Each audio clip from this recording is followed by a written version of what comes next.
The first thing that I want to talk about is the Rundown Creator. If you're looking for details, it tells you to get to Rundown Creator, you need to go to rundowncreator.com/Oakland. When you log in, you most likely will come to a screen that looks like this.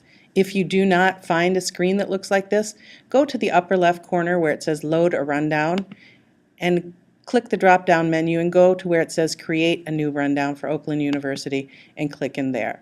When you do, you will definitely come to a screen that looks like this. What you are responsible for is setting a title, and all of you, I'd like you to put the title as your last name, so last name, and also test. My name, let's say my name was Smith, this would be a Smith test. Then set the time and the date.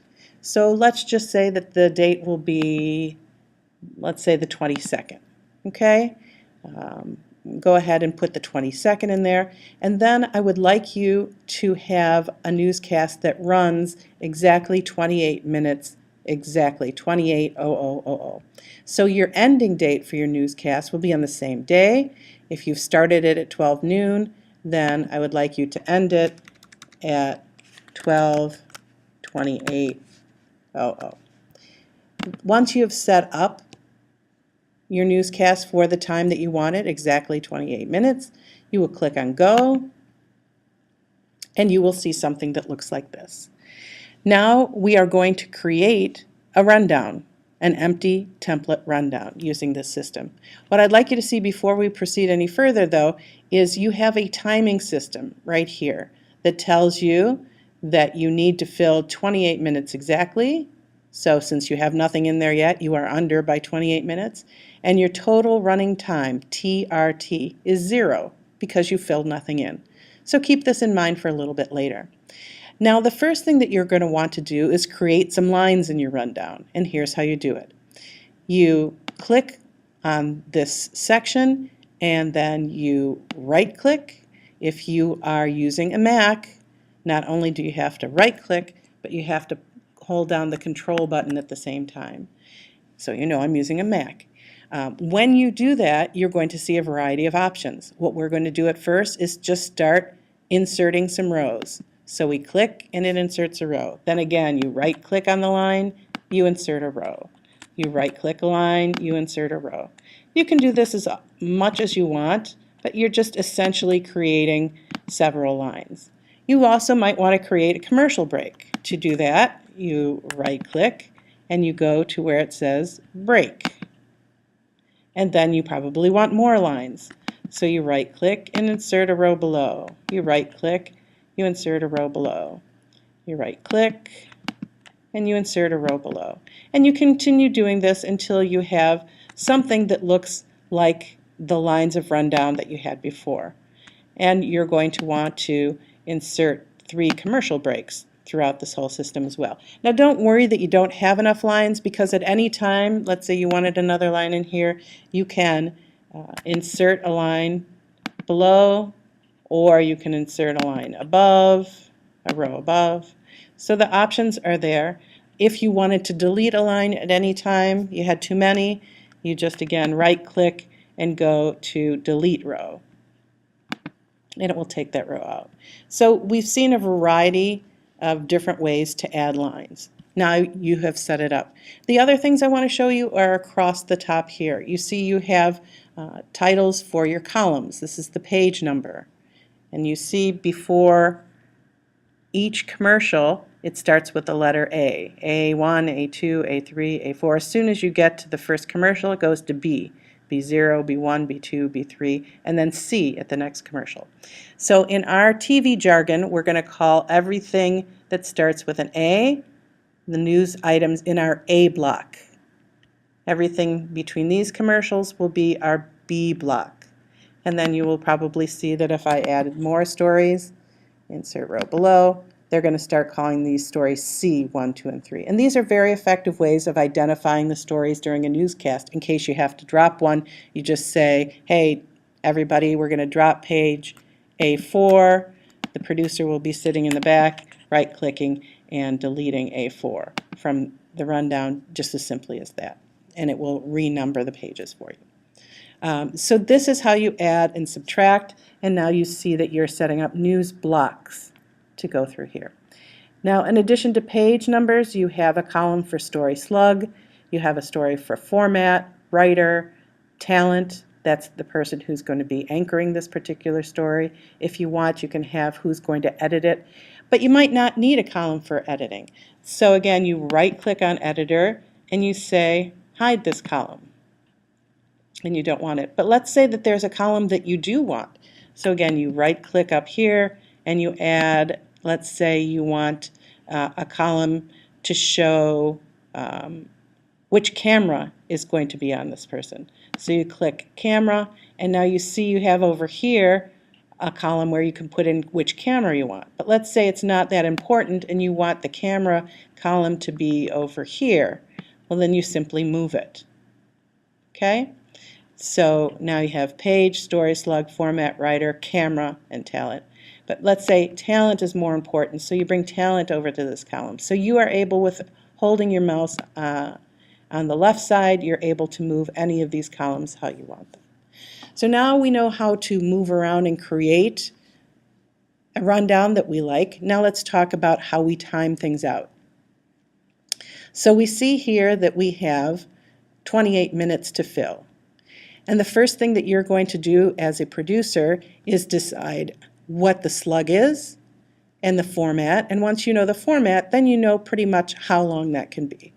So let's say that this first story is an accident, and it's a package. And let's say our package is going to be 2 minutes long.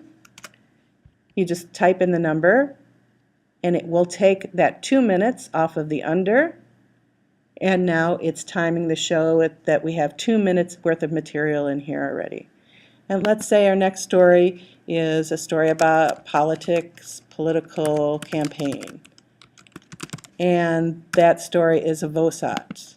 So we will write VOSAT in the format, and then a VOSAT is typically 45 seconds, so we write 45, enter, and now this is timing us that we still need to fill 25 minutes and 15 seconds of material. So far we've filled up 2 minutes and 45. So just for grins, I'm going to put in very large amounts of times just to show you what it looks like. This is 5-minute story, which you're never going to have. A 3-minute story. Every commercial break in our rundowns from now on will be 2 minutes long. So we could go ahead and stick the 2 minutes into our commercial breaks. Let's see, did we fill in? Let's say this was a package as well. And that was 1 minute 40-second package. Okay. And now what you see has happened at the top here that we've timed out exactly. It's 0. It's come down to 0, and we have filled 28 minutes of total running time. Now this is how you're going to set it up as what you hope to achieve. You will give each of your reporters an assignment. This person who's writing this package on the accident, you'll tell them to come in at about 2 minutes long. You'll tell the person writing the VOSAT about a political campaign to come in at 45 seconds long. But what's interesting about the rundown creator is that it will actually time the amount of time that it takes to say words once you've written them. And that's what you're going to see happening in this column that says actual. So let me go in and show you what I mean. Let's go to this political campaign story that's supposed to be 45 seconds long. Now to go in and write your story, again, you're going to right-click on the line and go to where it says Edit Script. And when you go in and you write your script, you're going to see here that it actually counts the amount of time that it takes to read the words that you're writing. So now, as I write these words, I would like you to pay attention to the timer at the top. You will notice that it is adding time, and it is now at 8 seconds long, but the issue is that the producer asked for this to be 45 seconds long. See, we made a mistake. So what do you do? Let's take a look. Okay, so let's say this is the script that I've just written and I'm all done with it. I click Save and Close at the bottom, and now I see a discrepancy between the estimated time that the producer is hoping for and the actual time it took to write that story. So what happens is, right before the newscast, let's say half an hour or so before the newscast airs, the producer will go in and take the actual time and stick it here as 14 seconds instead of 45, and that will show us that we're now 31 seconds under. So the question is, at this time, what should we do about that? Should we add another story to make up for that lost time? Should we go back in and write extra material here? So if I were to go back as the producer, I have the ability to go back in here and edit script. And I can add more words, and I can add a soundbite, and eventually I can get it to be closer to 45 seconds. And then I save and close. And now I see I'm at 20 seconds, so I go back here and I put the time in here, and now I'm just 25 seconds under. I could probably have the anchor people chit-chat for 25 seconds, so I'm good to go there. Let's say I was over in this section. What would I do at that point? Well, I might just decide to drop an entire story. So I'm over 1 minute and 35 seconds here. So as a producer at the last minute, I could choose to right-click on this particular item that's 140 and delete the row. And now I'm timed out better at the end of my newscast at 5 seconds. So that just gives you an idea on how you can manipulate this rundown creator to make it do what you want at any second of any time. The front time and the back time, these are things that you're already familiar with. This system will just front time it and back time it, and that's for information during the newscast itself. Okay, so now that we know pretty much how the rundown creator works, I want to take a more in-depth look at how you're going to write your news stories right in this rundown creator. So from now on, every time that I ask you to write something, I will ask you to write it on a line in the rundown creator. So let's take a look at some of the stories that I've written in this example under JRN test 11/16/2013. I've set it up so on page 1 is the open, the format is pre-recorded, and the duration is 30 seconds. So now I have the hello page, and let's go take a look at what we have in here by clicking, right-clicking, and then going to edit script. If I write just hello and welcome to this edition of ABC News, I'm Mike Brown, and what Sue says here, I'd like to give you an idea of what this would look like if we were to save it and wanted it in a 2-column script. So I'm going to save and close that. And then I want you to keep in mind, I'm going to do a drop down here. I'm dropping down where it says Oakland University JRN test, and you see a drop down. And within this drop down, there's something called printer-friendly scripts. When I click in there, you can see what it looks like, the story that I just written. There's actually a left-hand side, and there's a right-hand side. The right-hand side is the area where it's going to come up in the teleprompter. The left-hand side will be the directions for the director. But we see here that we're missing directions for the director. So what I'd like to do is go back into this hello page, edit script, and when I want something to appear on the left-hand side, I use brackets that look like this. And I will say take 2 shot. And then I do end brackets. And this take 2 shot means that I'm going to have 2 anchor people on 1 camera. So that's the 2 shot. So if I save and close this now, and then I go to the drop-down menu and say printer-friendly scripts, I will see on the left-hand side take 2 shot, and the right will see Mike reading after his words and Sue reading after hers. The next story that I have an example of is a car crash story. It's a VO. The talent will be Sue. The writer of this we had as Anae Taylor, so her initials are in there. and the estimated duration was to be 20 seconds long. That's what the producer, myself, put in there. So let's see what it looks like now. We right-click, we go to Edit Script, and here's how you see it's written. In the brackets, like this, we have Take Live Anchor. Then, when we want to put something on the right-hand side that is not timed, we use these squiggly brackets. So these squigglies are the uppercase of these brackets. So we have Take Live Anchor, which will move to the left-hand side of our screen. Then Sue, who knows not to read it because it's in parentheses, will find these words on the right-hand side of our screen. Then when it's time to take VO, we want that on the left, we use these brackets. Then we want the super, again on the left-hand side is Detroit, and the second line of the super is I-75 south at Warren. So we've had to put all these supers in before we finish the next sentence. And then Sue would actually keep reading. It happened in the pre-dawn hours this morning along I-75, and you see the rest of the story.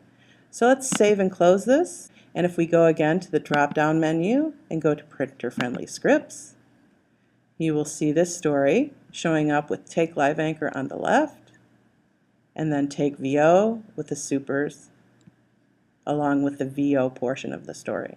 Let's take a quick look at a VOSAT example. We right-click, Edit Script. You will see that you have Take Live Anchor on the left, Sue's name between the parentheses on the right.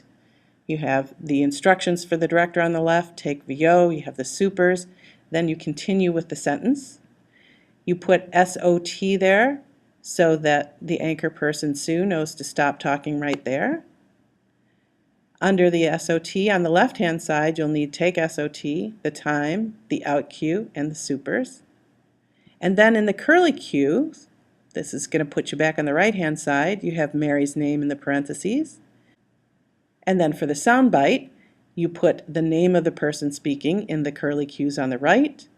You transcribe the entire cut, the soundbite. And then when it's time to come back after the soundbite, you do Take Live Anchor on the left-hand side, and your curly cues, Sue the anchor person will finish it out with this sentence. So let's take a look what it will look like after you've written it that way. You want to take a look at how it looks. You go to Printer-Friendly Scripts, and you'll see here that it's formatted with Take Live Anchor on the left. Sue reads a sentence, Take VO with the supers here. Sue continues to read up to here. You have the SOT in there, so she knows to stop talking. Then you have the Take SOT. This is where Mary, the witness, homeowner, Mary Smith, says these words. And then Take Live Anchor when Sue comes back to finish off her last sentence. Okay, and one last example that we want to take a look at is a package. If we go right-click on this and edit, again, you can take a look under Shafran test and you can see how I've done it. But basically, Take Live Anchor, Sue will be the person's name who's the anchor reading it, a sentence for her to say. Then in the squigglies right under her sentence package, you put on the left-hand side Take Package, Time, and Out Cue, and all the supers that you're going to need for the story. And then you start writing your words. In this case, Central Methodist Church in Concord earlier this year said it would launch a virtual campus. So on the left-hand side for the directions for the video for your package, you want to put those in these regular brackets. Joe's name can be in regular parentheses. And every time you start another sentence that needs more video, on the left-hand side, you would put your brackets. So let's take a look at what it looks like after you've written it and what it should look like. You drop down from here, Printer-Friendly Scripts, and you see here you have Take Live Anchor, the anchor person's words are here. You have written package so that they know to stop and let the package roll. On the left-hand side, you have Take Package, the time, and the out cue. All these things would need to be filled in at a later point. And then below that, you have the reporter's voice. And covering it with video of the church, this sentence, and then this sentence that Joe said would be covered with video of people taking communion. when they talk about during the service people grab their grape juice, video of someone drinking grape juice in front of the computer, and then a video of bishops meeting at the Council of Bishops, and then Joe ends it with a stand-up that he recorded earlier in the day that needs to be edited down there. So this is Joe stand-up close.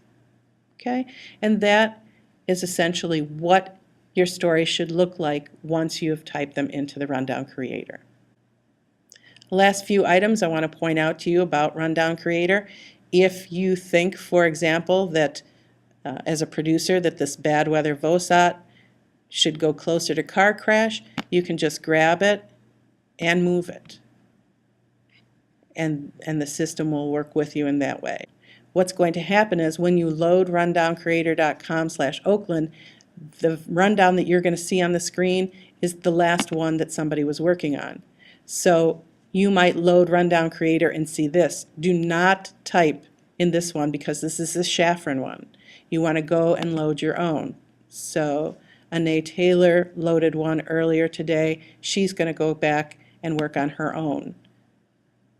And she will go from here and start building the rundown just as I showed you. So please make sure every time you enter Rundown Creator to start working on it, make sure that you go into Load a Rundown and load the proper one. Make sure it has your name on it before you start writing.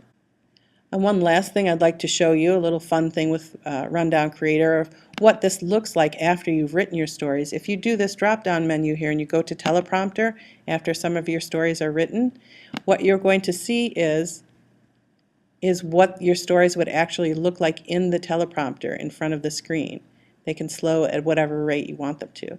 And so during our final newscast and our final project, you'll be reading off a screen that looks something like this from the stories that you've written in the Rundown Creator. So it's just something that's kind of fun.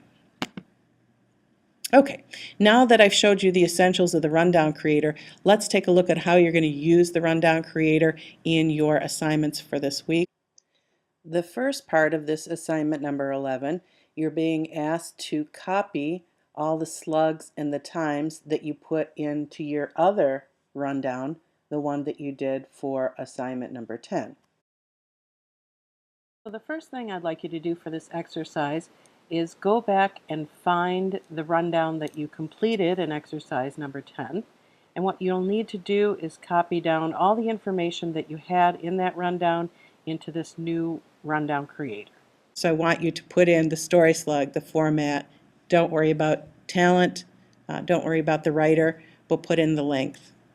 All right, so for this assignment, you just need to fill in the story slug. It might say source here, source or format. You can have that say whatever you want, and put in the length, and then it will time this out for you. You'll be wanting to pay attention to the under and overages on that. Now once you've fully loaded your rundown in Rundown Creator, it's time for part 2 of this assignment. What I'd like you to do is go into any line that you've set up, and I'd like you to rewrite the reader that you wrote for assignment number 7.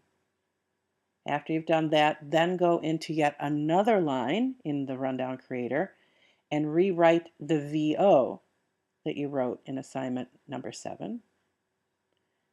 Then go into yet another line in Rundown Creator and rewrite the VOSOT that you wrote in assignment number 7. And then go into a fourth line somewhere in Rundown Creator and rewrite the package that you wrote in assignment number 8. The experience that I want you to get here is more for how you use the brackets and line things up. Don't forget, once you've done it, make sure you've done it right by going into this drop down here, going to printer friendly scripts, and making sure it looks correctly the way it should. If it's not correct, go back and fix it up. Okay? And once you're all done, having set up the rundown in Rundown Creator, and then having gone into 4 separate lines and written 4 separate stories, then what I would like you to do is just go into assignment number 11 on Moodle and type the phrase, "I have completed my assignment in the Rundown Creator." And then I will go and check it and make sure it's all good. And that's it for this assignment.